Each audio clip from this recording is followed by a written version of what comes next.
আমার মা সম্পূর্ণ আমি যতবার প্রোটেস্টে নামছি 15 তারিখ থেকে আজকে আর কালকে বাদে আমার ফ্যামিলি পুরাটাই নারাজ ছিল যে আমাকে আসতে দিবে না। কিন্তু যখন শুনছে এই ছোট্ট বাবুটার কথা, আমি আমার মাকে বললাম, মা যদি আজকে এর জায়গায় আমার ছোট বোনটা থাকতো তুমি কি আমাকে না করতা?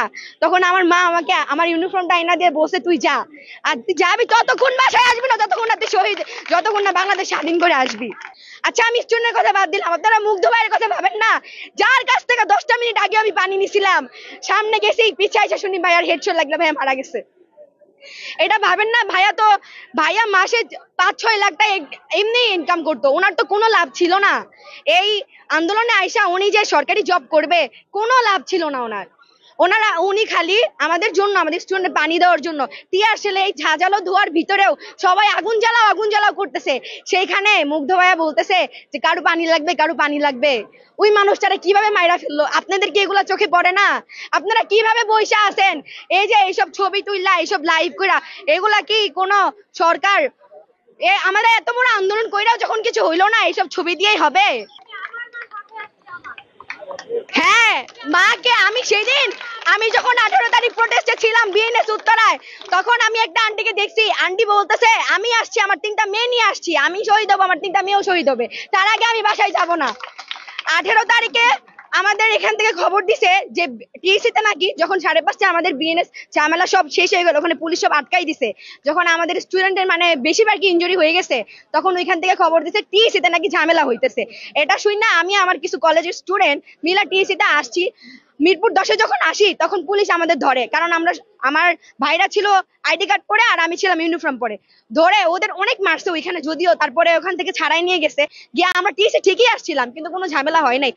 18 তারিখে যখন আসি শুনি 19 তারিখে নাকি আজিমপুরে আন্দোলন চলতেছে, এটা সম্পূর্ণ একটা ফেক ঘটনা, নিউজ ছিল না যেটা আমাদের দেওয়া হয়েছে। সরকার মানে অনেক ভাবে চাইতেছে আমাদের প্রতিষ্ঠাকে থামাইতে, আপনারা বুঝতেছেন না কেন ভাইয়া? আপনারা ইউনিভার্সিটির ভাইয়া, আমাদের কিন্তু আমরা কলেজের স্টুডেন্ট, স্কুলের স্টুডেন্ট, আমরা কিন্তু প্রথমে প্রতিষ্ঠা নামি নেই, আপনারাই আমাদের ডাক দিছেন, আপনারা আমাদের বলছেন যে তোমরা কই, আমরাই কি স্টুডেন্ট, তোমরা স্টুডেন্ট না? এটা শুনেই আমরা নামছি, যে আমার আজকে ভাই বোনরা মারা যেতে, আমার একটা বড় ভাই থাকলে, আমার একটা বড় বোন থাকলে তারাও হয়তো মারা যেত।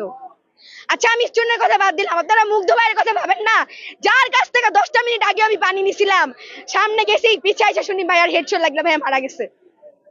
এটা ভাবেন না, ভাইয়া মাসে 5-6 লাখ টাকা এমনি ইনকাম করতো, ওনার তো কোনো লাভ ছিল না। এই আন্দোলনে আইসা উনি যে সরকারি জব করবে কোনো লাভ ছিল না উনি খালি আমাদের জন্য, আমাদের স্টুডেন্ট পানি দেওয়ার জন্য টিয়ার সেলে এই ঝাঁঝালো ধোয়ার ভিতরেও সবাই আগুন জ্বালাও করতেছে, সেইখানে মুগ্ধ ভাইয়া বলতেছে যে কারো পানি লাগবে, কারো পানি লাগবে। ওই মানুষটারা কিভাবে মাইরা ফেললো, আপনাদের কি এগুলা চোখে পড়ে না? আপনারা কিভাবে বইসা আছেন? এই যে এইসব ছবি তুললা, এইসব লাইভ কইরা, এগুলা কি কোনো সরকার? আমাদের এত বড় আন্দোলন কইরাও যখন কিছু হইলো না, এইসব ছবি দিয়েই হবে? আজকে আমি আসিফ নজরুল স্যারের সাথে কথা বললাম, ওনাকে জিজ্ঞেস করলাম, স্যার আমাদের আসিফ মাহতাব স্যারের খবর কি? উনি বলতেছে যে আমি ওনার খবর নেওয়ার চেষ্টা করছিলাম, কিন্তু ওইখানে বলতেছে কি জঙ্গিবাদ বলে স্কিপ করে দিতেছে। আর সব শেষে একটাই কথা ভাই, আমরা আজকে এইসব করে কোনো লাভ নাই, এইসব লাইভ করে, এইসব ছবি দিয়ে কোনো লাভ নাই, আন্দোলন আরো জোরালো করতে হবে, এত জোরালো করতে হবে যে এইবার যেন একদম প্রাইমারি স্টুডেন্টরাও নেমে যায়।